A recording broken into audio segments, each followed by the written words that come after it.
আজ ডুকলি আরডি ব্লকের অন্তর্গত যেই পঞ্চায়েত জেনারেল ইলেকশনের আজকে ভোট পড়বে আর আগামীকালকে ভোট পড়বো। আজ পোলিং পার্টিরা মুভ করছে বিভিন্ন পোলিং স্টেশনে।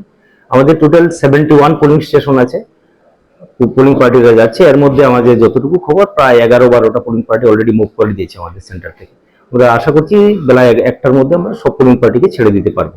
তো আগামীকালকে ভোট পড়বো, ভোটারদের প্রতি আমার এতটুকু আবেদন থাকবে যেন শান্তিপূর্ণভাবে ভোট পর্ব শেষ হয়।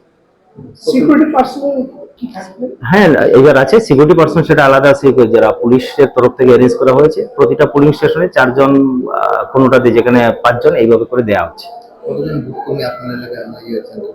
আমাদের টোটাল 71 পোলিং স্টেশন আছে। 71 পোলিং স্টেশনে প্রায় 484 জনের মতো পোলিং পার্সোনাল আছে।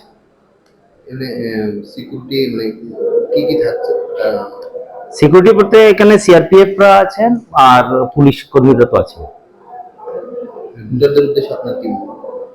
ভোটারদের উদ্দেশ্যে আমার এতটুকুই আপিল, আমরা আমাদের প্রস্তুতি সম্পূর্ণ আছে। শান্তিপূর্ণ ভোট করার জন্য আমরা চূড়ান্তভাবে প্রস্তুত। এখন ভোটারদের সহযোগিতা কামনা করি। নমস্কার।